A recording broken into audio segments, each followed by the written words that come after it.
Hola a todos y bienvenidos a un nuevo episodio de la economía P2P. Ya estamos por el episodio 22. ¿Lo podés creer esto, Leo? ¿Cómo va? Todo bien, todo bien. No, la verdad que no lo puedo creer. Igual como siempre yo lo estoy celebrando mientras grabamos el episodio, mientras me tomo un delicioso café, que bueno, lo voy a estar tomando mientras no me lo regulen, que en cualquier momento ya empieza a ser catalogado como un artículo, un consumo de lujo, con la escasez que va a haber. Vos, aparte, me imagino que ya estás utilizando la nueva tarjeta Mastercard que te avisa y te pone límites a tus emisiones de CO2. O sea, vos cuando compraste el café estás consciente de la cantidad de CO2 que esto emite y sabés que no podés comprar más nada por hoy, ¿no? Claro, Creo o sea, hasta el viernes lo bueno que tiene eso es que yo antes tenía que hacer la cuenta a mano, ¿viste? En una libreta, ahora ya mi tarjeta lo hace automáticamente por mí, ¿viste?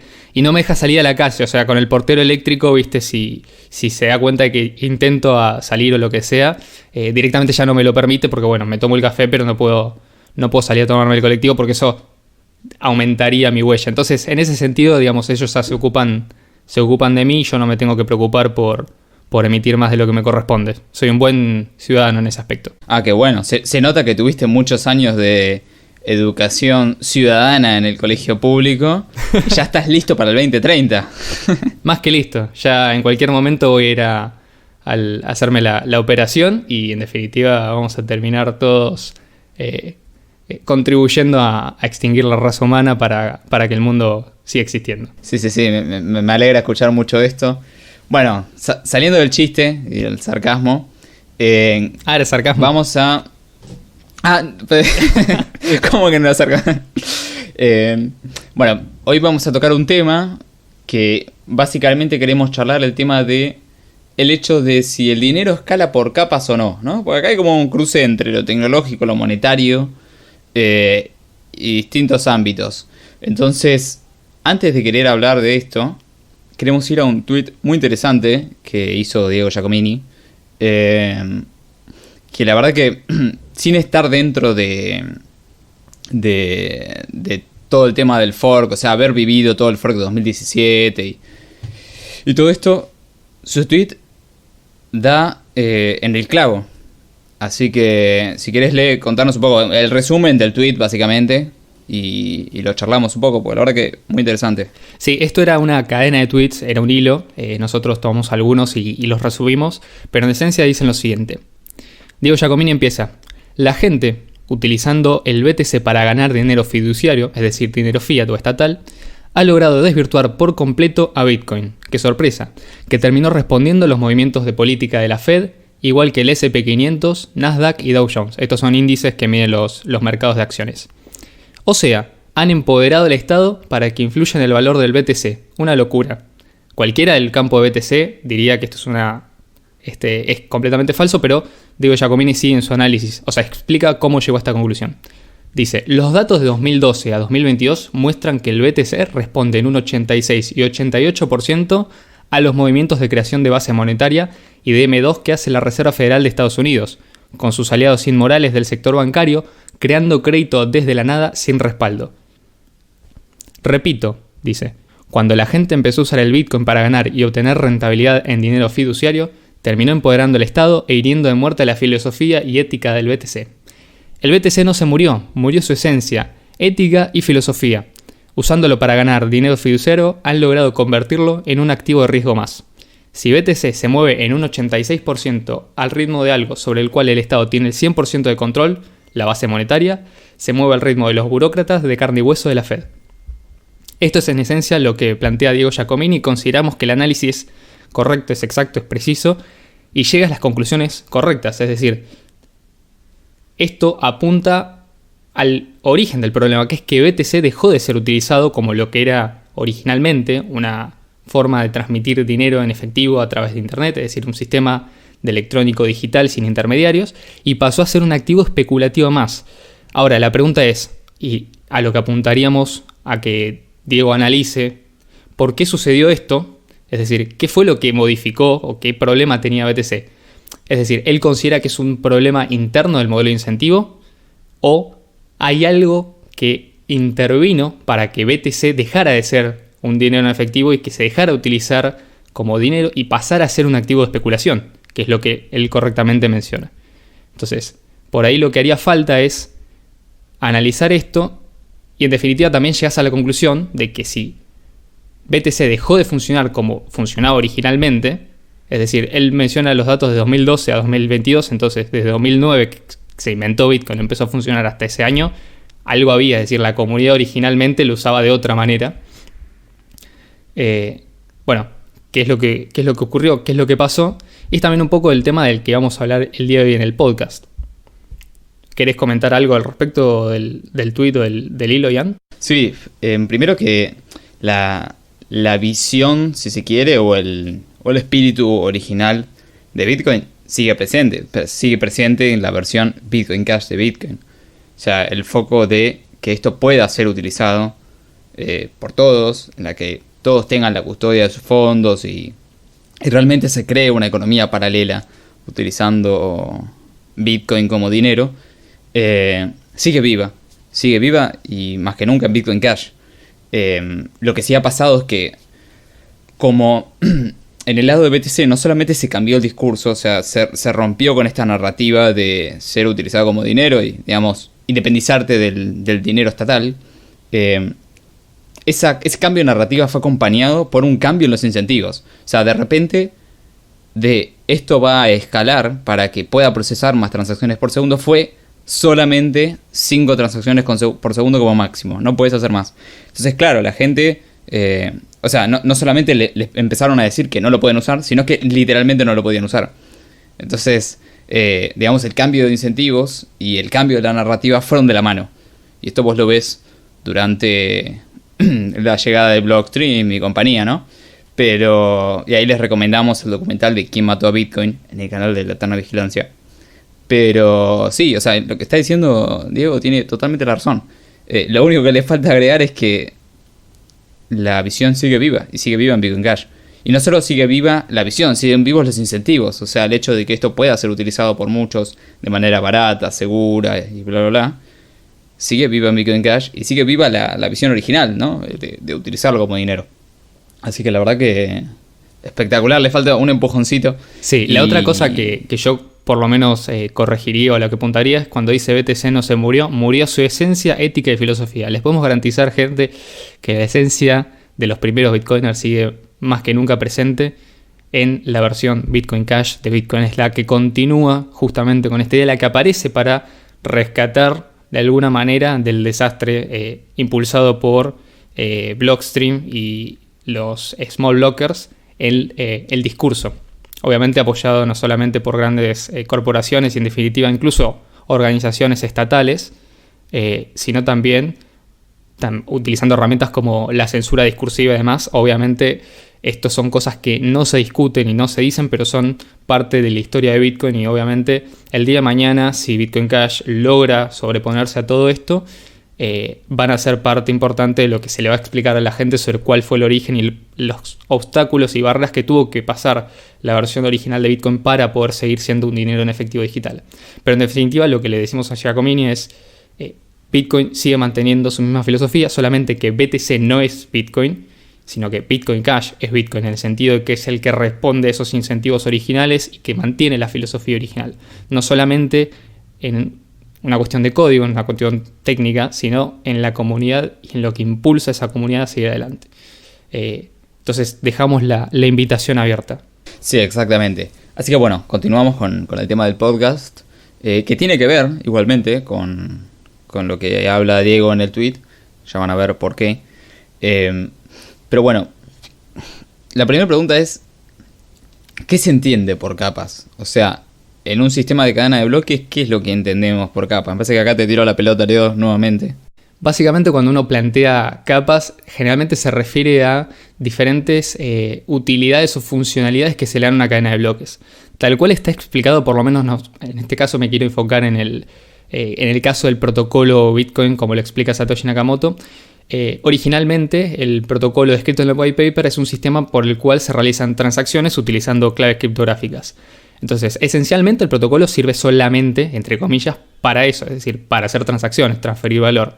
Se le asigna un valor, o sea, el mercado le asigna un precio a cada unidad monetaria de Bitcoin y las personas utilizan esas unidades monetarias para hacer transacciones que quedan registradas en la cadena de bloques.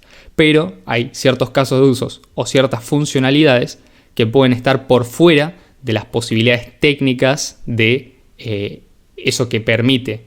Originalmente para esto fueron apareciendo las actualizaciones y los primeros hard forks de Bitcoin que introdujeron cosas que hoy en día parecen estándares, como son por ejemplo las claves multifirma o los scripts o contratos inteligentes más complejos. También Satoshi de alguna manera cuando diseña Bitcoin no lo hace simplemente con la mentalidad de incluir transacciones, sino que también deja libre la posibilidad de utilizar de formas diversas la cadena de bloques para hacer distintos tipos de transacciones con distintas condiciones de gasto de la moneda. Obviamente no quiero entrar mucho en lo técnico, pero bueno, hay muchas posibilidades. Igualmente hay cosas que quedan por fuera de eso. Entonces la idea de las segundas capas o capas secundarias, como se las suele llamar, es que justamente podemos delegar esta funcionalidad a otra parte que no es la red principal. Entonces, por ejemplo, lo que podríamos hacer sería enviar Bitcoin a una dirección especial y un programa secundario interpreta esa dirección especial como un contrato inteligente, se realizan transacciones intermedias y se dejan luego asentadas en la cadena principal. Entonces la idea de alguna manera es aprovechar todas estas funcionalidades que no están disponibles, pero utilizando como moneda Bitcoin. Esto sería básicamente la idea de capas en un sistema de cadena de bloques. Es como la forma más sencilla de explicarlo y que de alguna manera resuelve la mayoría de los interrogantes. Ahora, hay una forma correcta de hacer esto y una forma incorrecta de hacer esto. Como en toda la vida, básicamente tenés una manera de implementarlo que contribuya a mejorar el sistema o podés hacer algo que de alguna manera perjudique seriamente los incentivos. Entonces, lo que tendríamos que preguntarnos obviamente es ¿para qué necesitaríamos implementar una capa secundaria? Bueno, por ejemplo, para hacer contratos inteligentes mucho más complejos. Hoy en día la capa secundaria de Smart BCH funciona de esta manera, es decir, se realizan transacciones compatibles con un lenguaje de programación llamado Solidity, que son mucho más complejas que lo que permite por defecto la capa base. Entonces, si uno quiere utilizar esa funcionalidad, la utiliza dentro de Smart BCH, pero no la podría utilizar de forma nativa en Bitcoin Cash. Sin embargo, las unidades monetarias seguirían siendo las mismas. Hasta acá, creo que esto queda claro. Si te parece bien, Ian, seguimos con el siguiente punto, o si no, ¿hay algo que quieras repasar? Sí, entonces, básicamente, en esta primera parte queremos enfocarnos en la capa 1 para luego hablar de las distintas tipos de capas 2 o 3 o bla bla bla. Viste que ahora ya se habla de la capa 3, la que está arriba de la línea de la capa 3. Bueno, cuestión. Algo muy importante es entender que, o sea, las capas 2, 3, o sea, están sobre la capa 1. Entonces, la capa 2 está sobre la capa 1. Por eso es muy importante que la capa 1 funcione. O sea, que esté bien incentivada. Porque esto es un sistema en que se necesita incentivo para que funcione. Incentivo económico. En este caso, lo que se necesita es que... a ver, ¿cómo explicarlo? La capa 1, sobre todo en el modelo de Bitcoin Cash, es para transaccionar. O sea, es el efectivo electrónico P2P, básicamente. O sea, los pagos que vas a hacer diariamente son la demanda para incentivar a la capa 1. Obviamente varias de las capas superiores pueden tener formas de incentivar a su vez la capa 1, como hace Smart BCH, luego podemos charlar de esto. Pero es muy importante que la capa 1 tiene que necesariamente escalar. Y tiene que ser usada. O sea, tiene que escalar, tiene que tener la posibilidad de ser utilizada gracias a escalar. Y tiene que ser utilizada para que tenga sentido el escalado también, ¿no? Pero esa es la forma de incentivar y tener una capa 1 robusta. Sin una capa 1 robusta, no tiene sentido hablar de capa 2, capa 3, capa lo que quieras. No tiene sentido, porque es como querer hacer una torre, ¿me entendés? Sobre arena. Entonces se va a caer la torre. O sea, el suelo tiene que ser suficientemente fuerte. La base tiene que ser suficientemente fuerte para aguantar todo lo que se construye arriba. Entonces, yendo, si se quiere, a abrir cuáles son las posibles funciones que se pueden llegar a delegar a una capa secundaria. Bueno, en principio puede ser todo lo que la capa 1 no permite. No permite por una cuestión técnica o no permite hoy por una cuestión técnica. No sabemos si dentro de 5 años Bitcoin Cash va a poder hacer lo que hace, o sea, la capa 1 va a poder hacer lo que se hace en Ethereum y en todas las cadenas juntas. No lo sabemos. Pero el nivel de scripting y de tecnología hoy en día no llega a ser ni de cerca lo que se puede hacer en Ethereum, por ejemplo. Estamos hablando de la facilidad y también el efecto de red que tiene Ethereum y qué sé yo. Por eso es que se construye Smart BCH. Entonces, el cual le debemos un episodio aparte. Pero bueno. En principio, lo que se puede delegar a la base 2 es todo aquello que no se puede hacer en la base 1 y que no vaya en contra de la base 1. O sea, la base 2 no puede tratarse de transaccionar. Si el chiste de la base 1 es que sea para transaccionar, porque si no van a competir.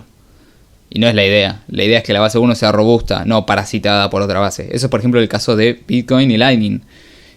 Lightning básicamente parasita a Bitcoin, porque le roba incentivos a los mineros, que son los que en realidad deberían llevarse el agregado de todas las tarifas. En este caso lo que se llevan son los residuos. Si es que se cumple este modelo en el que todo se transacciona en Lightning y los residuos van a la capa base de los mineros, bueno, vas a tener un sistema desincentivado y roto. Entonces, todo lo que se construya tiene que sí o sí ir a la par y acompañando el sistema de incentivos de la capa base. Sí, y a esto también hay que aclarar algo que es no menos importante. No es que nosotros le estamos diciendo a la gente qué es lo que puede y no puede hacer. En definitiva, es una cadena de bloques que es completamente libre y abierta. O sea, cada uno hace las transacciones que quiere, y si quiere hacer una transacción en la cual de alguna forma abre un canal de pago con otra persona y hace transacciones intermedias, nosotros no estamos diciendo que hacer eso está necesariamente mal y de alguna manera hay que prohibirlo. O sea, no nos vamos a convertir en un estado que gobierne Bitcoin Cash, por así decirlo. Ni queremos una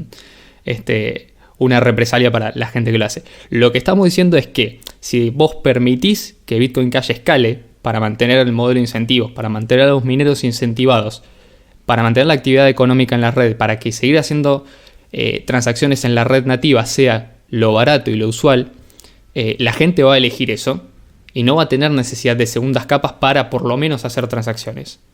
En el caso de BTC y Lightning, medio que no tenés alternativa. O sea, hoy en día la gente que utiliza BTC para hacer pagos o lo manda a través de un exchange, o en algunos lugares, como por ejemplo Estados Unidos, utilizan aplicaciones del tipo Cash App, que en definitiva funcionan como segundas capas completamente custodiales y que están abusando de la privacidad y la confianza de los usuarios. En cualquier momento podrían desaparecer y los usuarios ni noticias de sus bitcoins, sus entre comillas. Siempre insistimos con esto de not your keys, not your coins. Entonces, lo usual es que la gente que tiene Bitcoin lo pueda tener de forma que no le moleste, ni sea complicado, ni sea difícil hacer transacciones y guardarlos en la capa base haciendo una autocustodia. Entonces, nosotros entendemos que esa es la forma en la cual la gente instintivamente va a tender a hacer transacciones en la capa base, e incluso aunque haya transacciones en capas secundarias, esto no va a romper el modelo de incentivos, porque igualmente el agregado de tarifas va a ser suficiente para cubrir la demanda, para cubrir la actividad de los mineros y para mantenerlos incentivados. Que este siempre fue el plan original. Mientras más actividad haya en la red principal, mejor va a estar el sistema, más robusto va a ser, más fuerte va a ser, y mejor incluso para construir capas secundarias, porque como bien decía Ian, tener unos fundamentos, unos cimientos, un sistema bien estructurado, fuerte y resistente es necesario para poder hacer después cosas encima. Entonces, lo que pasa, por ejemplo, en el caso de BTC es que al tener un límite a la cantidad de transacciones por segundo que se pueden hacer, en definitiva la gente no tiene muchos incentivos para tenerlos en su propia custodia, y tampoco tiene incentivos para hacer transacciones con eso, porque en definitiva termina siendo caro, incómodo o impráctico. Hay otros lugares por los cuales hacer esa misma transacción puede ser más cómodo y más conveniente, obviamente a costa de la privacidad y de la seguridad, pero comparándolo con el modelo original de Bitcoin o como es Bitcoin Cash hoy en día, esa comparación no tiene sentido. Entonces nosotros consideramos que es importante mantener ese incentivo intacto, y no es que nosotros le estamos diciendo a la gente cómo tiene que operar o qué tiene que hacer. Entonces básicamente es necesario. Esto, reiteramos, la capa 1 debe ser o sea, escalable y debe ser principalmente utilizada para transacciones. Y debe estar construida de forma tal que la gente quiera hacer transacciones. Entonces, de alguna forma, los mineros también van a ser competitivos en ese aspecto. Claro, porque es que el sistema holísticamente depende de los incentivos de la capa base. O sea, por ejemplo, se puede caer una capa 2, ¿no? Y no pasa nada, simplemente se cae la capa 2, ¿ok? Pero si se cae la capa 1, se cae todo. Se cae la 2, la 3, se cae todo entero. Entonces, obviamente no vamos a decirle qué hace la gente. La gente, si quiere, puede construir una capa 2 que compita con la capa 1. Está perfecto, lo pueden crear. Ahora, lo que decimos es, esto trae consecuencias. Cada uno después es libre de hacer lo que quiera, ¿no? Pero esto trae consecuencias. O sea, el sistema holísticamente tiene un sentido a nivel de incentivos. Entonces hay que tratar de respetarlo y acompañarlo. Entonces, básicamente, la capa 1 tiene que ser robusta y bien incentivada por su propia seguridad y la de sus usuarios. Y tiene que escalar. Entonces, ahora se nos abren dos paradigmas. La capa 2, vamos a llamarla 2 para no andar variando con números. La capa 2 puede ser buena o mala. Entonces, ¿cuál es la capa 2 buena? Bueno, la capa 2 buena es la capa 2 que tiene utilidades específicas que no se pueden crear en la capa 1 y que no interfieren o compiten o parasitan al sistema de incentivos de la capa base. Entonces, es la que acompaña, digamos. Le da utilidades específicas y en algunos casos hasta incentiva. Por ejemplo, en Smart BCH, parte de las comisiones de las tarifas de Smart BCH van para los mineros de la capa base. Entonces, no le roban mercado porque el mercado son dos cosas distintas. O sea, vos tenés en la capa base el mercado de peer-to-peer electronic cash, o sea, el efectivo electrónico P2P para que lo uses para diario, y en el otro tenés un sistema financiero y de DAOs y todo este tipo de cosas, NFTs y bla bla bla, o sea, todo lo que es contratos inteligentes. Entonces, no interfiere con el sistema de incentivos, digamos, central de la capa base. Entonces, eso es una capa buena, si se quiere. Pero también tenemos la capa mala, chan chan chan. Básicamente, claro, la capa mala es la capa que empuja a sus usuarios a la custodia, elimina la soberanía del individuo, nos referimos a la custodia, y desincentiva en la capa 1. El mejor ejemplo de esto es Lightning. Lightning te empuja a la custodia, porque para abrir y cerrar canales tenés que pagar tarifas, si las tarifas están altas no lo puedes crear, entonces te están empujando a la custodia básicamente. Te eliminan la soberanía, porque si no tenés la custodia vos, básicamente no tenés la soberanía de tus fondos, las tiene otros. Y desincentivan la capa base 1, porque compiten por las transacciones de efectivo electrónico, supongámoslo así, a la capa base. Entonces es un ejemplo de mala capa 2, Lightning Network. Incluso tenés el ejemplo de que muchas veces uno pensaría, ¿no? Bueno, si la capa base se vuelve cara, y esto ya, digamos, tenemos información como para sacar este análisis, ¿no? Si la capa base se vuelve de alguna manera inutilizable, si los bloques, por ejemplo, como BTC se saturan o lo que sea, dice, bueno, la gente se pasa a Lightning. No es tan fácil pasarse a Lightning. Entonces, muchas veces ocurre que de alguna forma se desacopla y vos no tenés forma de pasar de una capa a la otra. Entonces, en lugar de aumentar la cantidad de transacciones en Lightning, se reduce. Porque la gente no lo puede utilizar porque no puede ingresar, o no puede salir fácilmente, o no puede balancear los canales.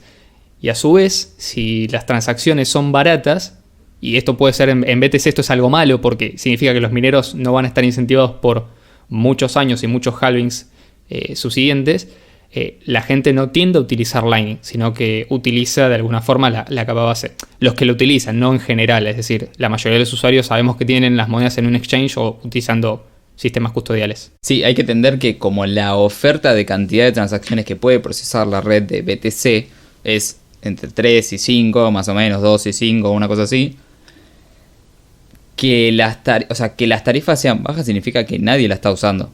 En el caso de BCH, como tenés, o vas a poder tener miles de transacciones por segundo, o sea, cada vez más porque simplemente se agranda el espacio en la que se almacenan las transacciones. Y bueno, ya esto lo hablamos en un episodio que se llama Escalando Bitcoin Cash. Y también tenemos un episodio dedicado a por qué no Lightning Network, por si a alguno le interesa, también lo pueden ir a ver, a escuchar. Entonces, básicamente, el hecho de que las tarifas sean bajas en BTC significa que nadie la está usando. O sea, significa que está literalmente desincentivado.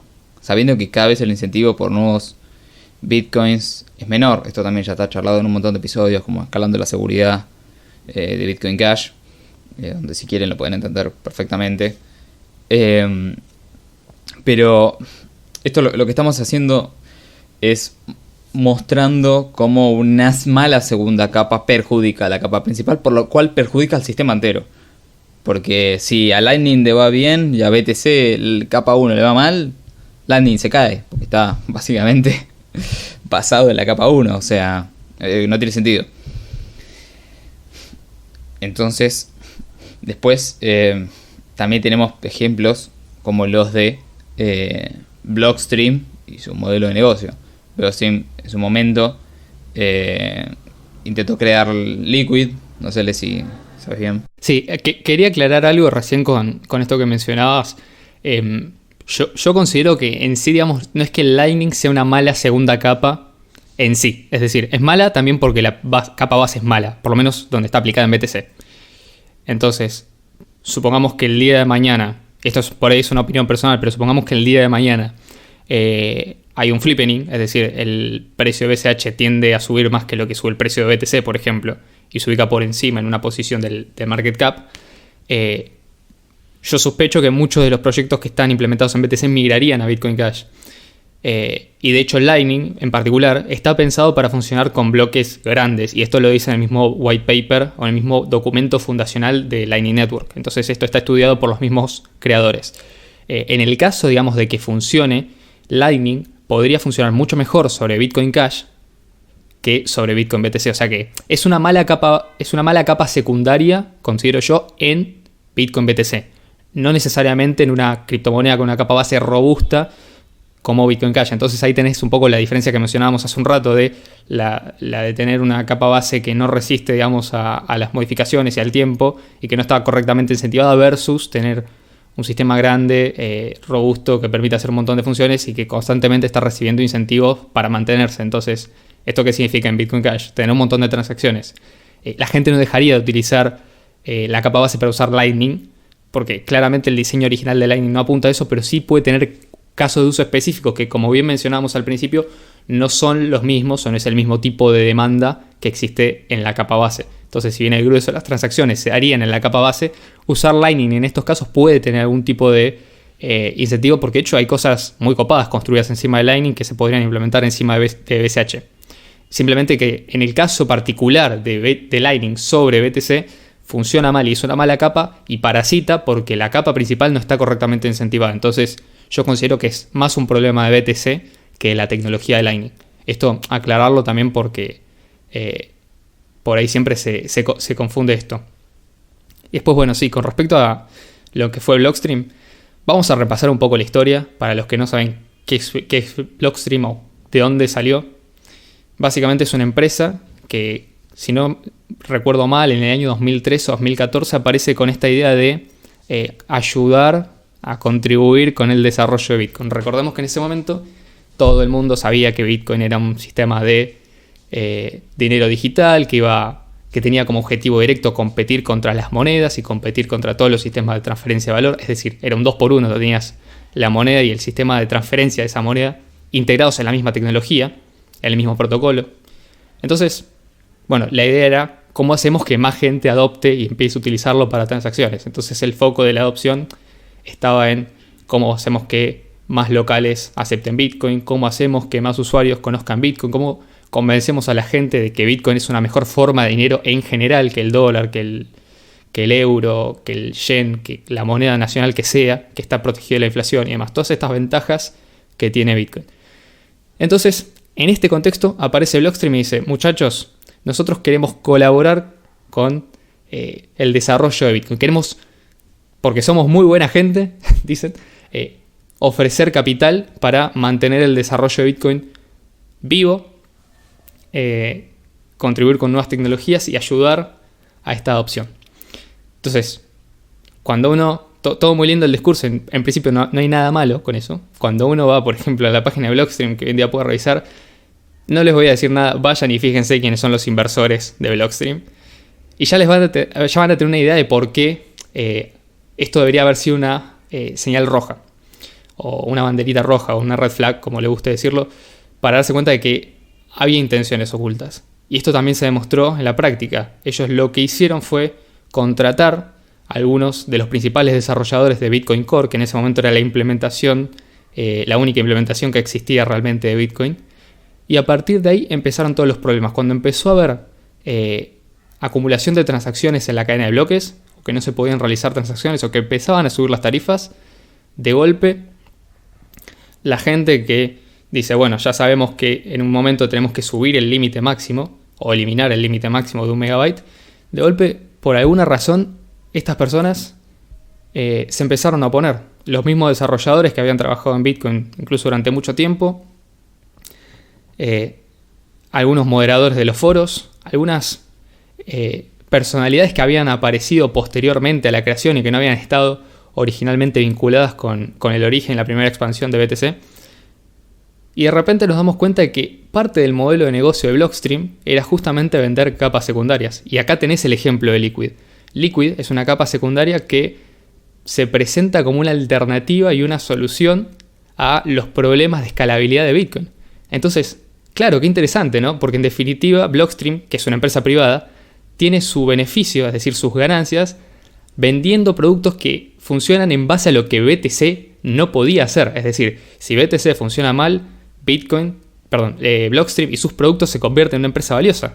Entonces, ¿qué sentido tiene pensar que ellos realmente estaban interesados en que siga creciendo como efectivo digital peer-to-peer y en no cambiar la narrativa como finalmente hicieron, cuando uno realmente estudia cuáles eran sus incentivos para operar? Entonces, fueron los primeros que desarrollaron Liquid, los primeros que desarrollaron Lightning, los que insistieron con no aumentar el tamaño de bloques y quien en definitiva, de alguna manera, tenía la última decisión sobre qué cambios se implementaban y cuáles no se implementaban en Bitcoin Core, que de nuevo actualmente es el principal sistema de nodos de BTC, que creo que es el 99% de los nodos que están corriendo en BTC. O sea, creo que hay muy pocos otros clientes compatibles. O sea, básicamente tenés una sola implementación válida en toda la red. Entonces, también estuvieron detrás de impulsar Segwit, que los beneficiaba a ellos porque facilita de alguna manera la implementación de tecnologías de segunda capa. Entonces, hay un incentivo para ellos para que Bitcoin no escale. Porque, o sea, ¿quién iba a necesitar usar Liquid, por ejemplo, sin mandar transacciones, sin confirmaciones por la red y que sabías que se iban a confirmar en el próximo bloque porque había espacio suficiente? Era algo que podías hacer. Bueno, yo creo que prácticamente nadie. Entonces crean todas estas tecnologías y de alguna manera cooptan el proyecto porque ellos están incentivados económicamente, y de nuevo revisen quiénes son los inversores, para que Bitcoin no escale. Sí, entonces, básicamente muchas de estas capas, estilo... Bueno, no sé si sabías, pero por ejemplo, para ser validador en Liquid, necesitas Know Your Customer. O sea, necesitas, conocer a tu cliente para hacer... o sea, tenés que verificarte para poder ser validador en Liquid. Dato interesante. Sí, yo no sabía eso, ese dato particular, pero no me sorprende para nada. No, es que ellos te habilitan a poder ser validador, no es como algo de cualquiera puede venir acá y ser validador, esto es descentralizado, no, esto es por cupo, y con Know Your Customer, y seguramente debe tener algún arreglo. Esto puede ser la página de Blockstream, ir a la parte de Liquid, si no me equivoco está en el white paper, o hay un montón de partes que te aparece.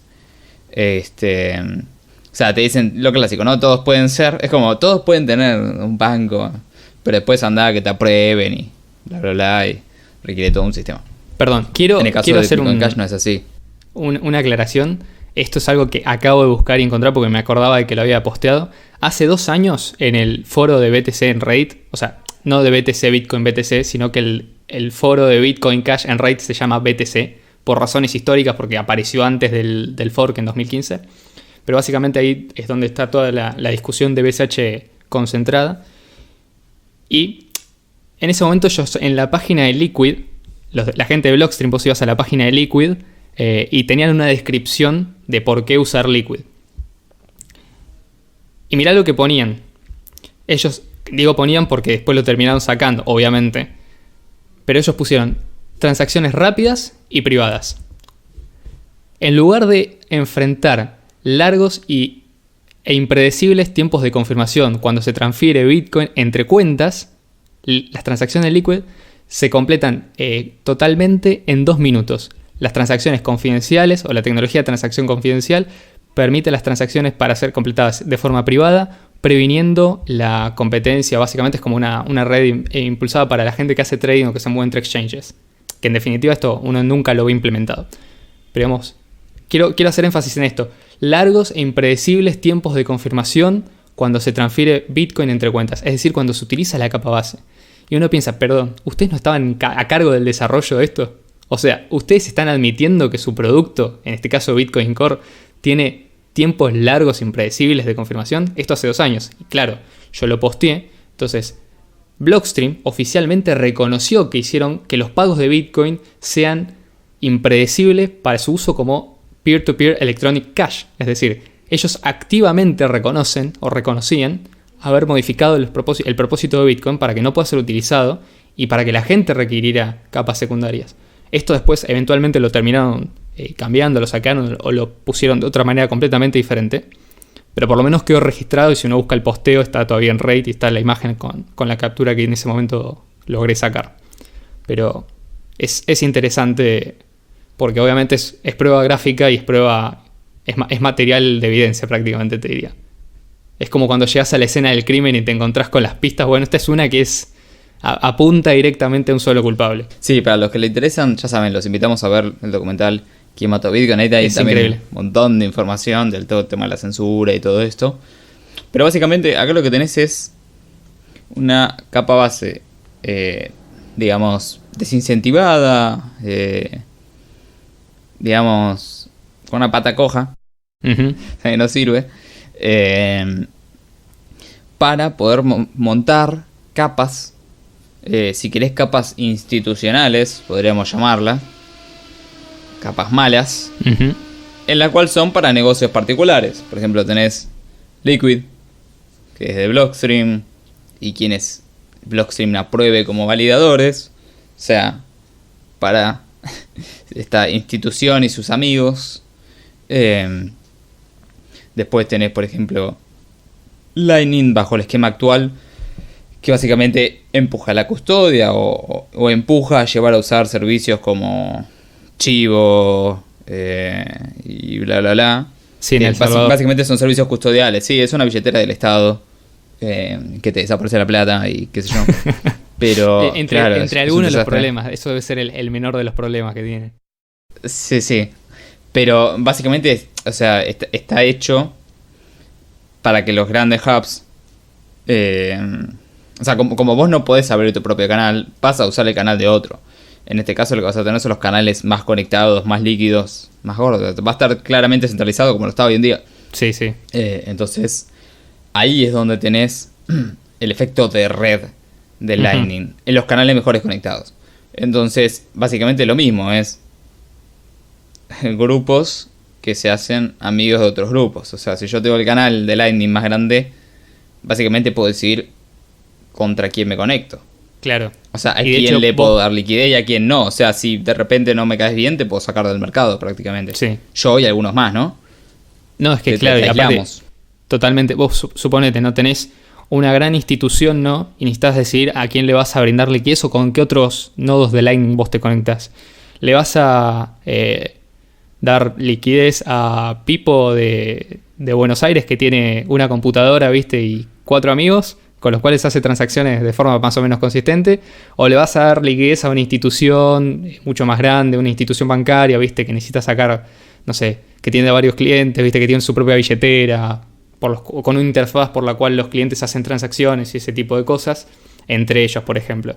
Claro, vos a lo que te llevan los incentivos de Lightning es a la centralización, es decir, a conectarte solamente con gente que te pueda garantizar mucha liquidez, con nodos que estén bien conectados con otros grandes nodos. Entonces, no es ninguna sorpresa que si hoy, por ejemplo, retirás a los 4 o 5 nodos más grandes de Lightning, se te cae pero por completo. O sea, no funciona un solo pago. A lo sumo, no sé, necesitarás crear nuevos canales de pago, pero esto obviamente implica una transacción on-chain, desarmar los canales previos. O sea, es todo básicamente poner Satoshi arriba de Satoshi. Es guita, básicamente. Y de hecho... Sí. Y encima, básicamente estos son neobancos. O sea, vamos a llamarlos así. Son neobancos que se conectan entre sí. Sí. Y es eso. Y ellos quieren que el grueso de los pagos pase por ahí. O sea, que el grueso de pagos pasa por neobancos. Es básicamente el modelo que plantean. Sí, hay una serie, que está en inglés, una serie de videos publicados en YouTube de un canal que se llama Decentralized Thought, que creo que son del año 2018, si mal no recuerdo. Pero básicamente explican con, digamos, demostraciones y pruebas lógicas contundentes por qué primero Lightning no funciona, cuál fue el propósito original de Lightning. Digamos, no funciona para hacer la gran cantidad masiva de pagos que ellos pretenden que se pueda hacer, por qué tiende a centralizarse y por qué, especialmente, esto es muy importante, que es lo que acabas de decir, Ian, por qué apunta a la regulación necesariamente. Porque, por ejemplo, en Estados Unidos, y este es un caso, digamos, particular, porque hay un montón de empresas criptos que están radicadas ahí, hay un montón de incentivos, digamos, para abarcar ese mercado, o sea, son una economía muy fuerte, entonces ya en Estados Unidos dijeron que los mineros no pueden ser considerados como intermediarios en una transacción.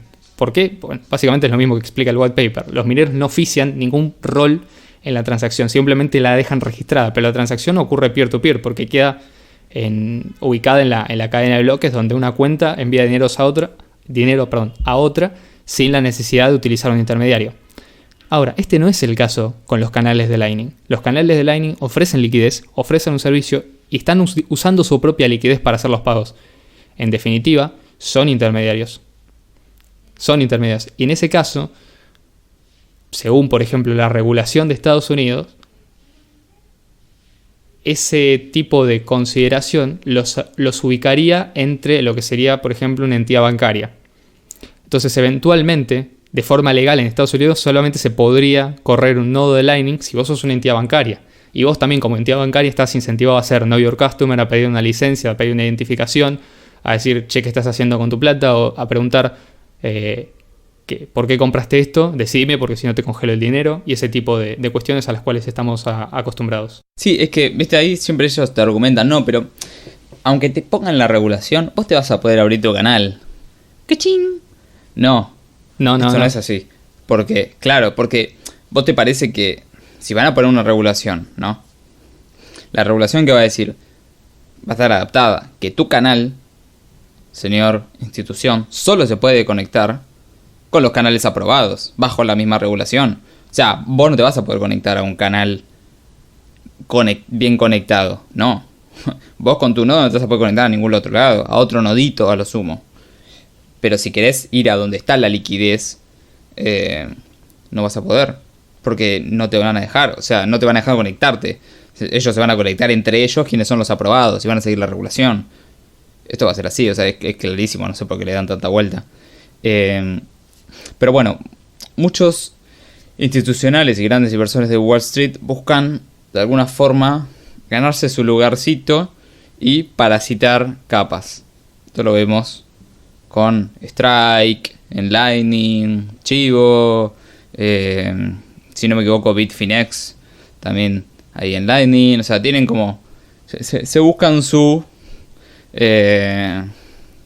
lugarcito en la capa, pero para parasitar básicamente. Entonces, todos estos, digamos, capas institucionales que se van formando van a seguir a la regulación del Estado. La van a seguir, la van a obedecer. Esto es algo clarísimo.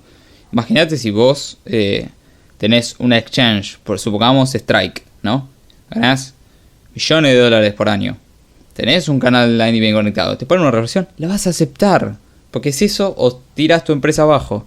Entonces la vas a aceptar, vas a cumplir con todo lo que te digan. Y te van a decir, vos te puedes conectar solamente con estos. Y te vas a conectar solamente con esos. Y al resto los vas a dejar afuera. O sea, vas a decir literalmente. Y va a ser literalmente lo que diga la regulación. Porque si no te sacan del mercado. Y no es algo que seguramente se aplique solo en Estados Unidos. O sea, si lo van a empezar a aplicar, lo van a empezar a aplicar en todos lados. va a haber como una especie de acuerdo, ¿viste? Ya sabemos cómo es esto. En cuanto generás una alternativa mejor y que no le genera rendimiento al Estado, se ponen todos los estados de acuerdo y te atacan frontalmente. No es que va a haber acá, ¿viste? Un salvador. Claro. Se van a alinear todos para hacer esto. Sí, y de hecho esto es comparable, por ejemplo, y siempre hacemos esta comparación, pero volvamos al modelo original. O sea, ¿qué impide, ¿no? lo que diseñó Satoshi Nakamoto que esto ocurra? Y bueno, lees el white paper y te das cuenta, justamente es un modelo que no tiene un punto central de falla. Vos acá con segundas capas, en definitiva lo que vos estás haciendo es de alguna manera también introduciendo algo que es menos robusto que la capa principal casi siempre. Entonces, si vos puedes atacar, en este caso, por ejemplo, a los nodos de Lightning, no es lo mismo que, por ejemplo, intentar atacar a la minería. Supongamos que, no sé, en Estados Unidos o en la Unión Europea, por consideraciones climáticas o este tipo de cosas, se apunta, por ejemplo, a regular a la minería, ¿no? O que solamente utilicen ciertos tipos de energía o lo que sea. O directamente, por ejemplo, prohibirles minar. Bueno, esto, digamos, no tendría un gran impacto en lo que es la experiencia de usuario de la capa base, porque en Bitcoin Cash todos los pagos son realizados y son procesados por los mineros y a vos no te importa qué minero procesa tu pago. Entonces, no es que estás dependiendo de que un minero en específico te mine tu pago y si ese minero se desconecta o deja de operar en la red, tu pago queda sin procesar. No, lo toma otro minero, que es simplemente, digamos, está tan incentivado a levantar el pago como cualquier minero, lo agrega en un próximo bloque y ya está, tu vida está resuelta, seguís con otra cosa, en ese sentido. Entonces, tenés mayor resistencia a la censura, tenés mayor resistencia a este tipo de regulaciones.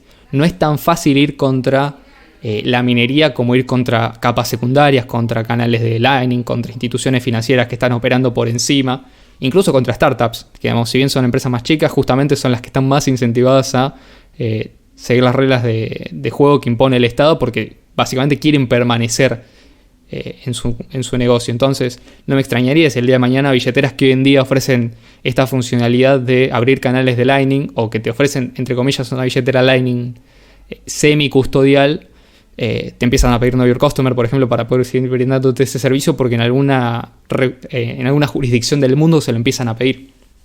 Ellos no dejan de estar incentivados a hacer eso. Incluso puede no venir del Estado. Esto podría venir, por ejemplo, de las mismas empresas que brindan este servicio. Por ejemplo, el día de mañana dice Apple, no sé, todas las billeteras cripto que quieran estar publicadas en la App Store tienen que pedir Know Your Customer. Porque sí, ¿viste? Porque nosotros no queremos que la gente se descargue una billetera en un iPhone y que después haga cosas criminales con eso, por ejemplo. No sé, capaz que lo criminal es mandar plata a tu mamá que vive en otro país. Bueno, no importa. No queremos que la gente haga cosas criminales. Bueno, ellos están obligados a seguir ese tipo de regulaciones. Y va a ser mucho más fácil que esos usuarios, pasen a ser comprometidos en cuanto a su información personal, o que accedan a dar su información personal. En el peor de los casos, si eso ocurriera, por ejemplo, con Bitcoin Cash, vos agarras tu frase semilla, te la llevas a otra billetera en la computadora y seguís usando. O en otro teléfono con Android, por ejemplo. Si vos tenés este tipo de regulación, una billetera de la cual es custodial, muchas opciones no te quedan, lo vas a terminar haciendo porque ellos lo piden. Entonces, en ese sentido, hay que ser conciso con las grandes desventajas que tienen las segundas capas y por qué estos tipos que se dedican a las grandes inversiones, a estas empresas que brindan servicios de cripto, no tienen los mismos incentivos que suelen tener los usuarios para operar. Así que bueno, chicos, esperemos que les haya gustado este nuevo episodio de la economía P2P. Ya saben, nos pueden escuchar en Spotify, YouTube, Anchor y no me acuerdo, creo que ninguno Google más. Podcast. Google Podcast. Sí, así que bueno, esperemos que les haya gustado y nos vemos la semana que viene. Hasta luego. Hasta luego.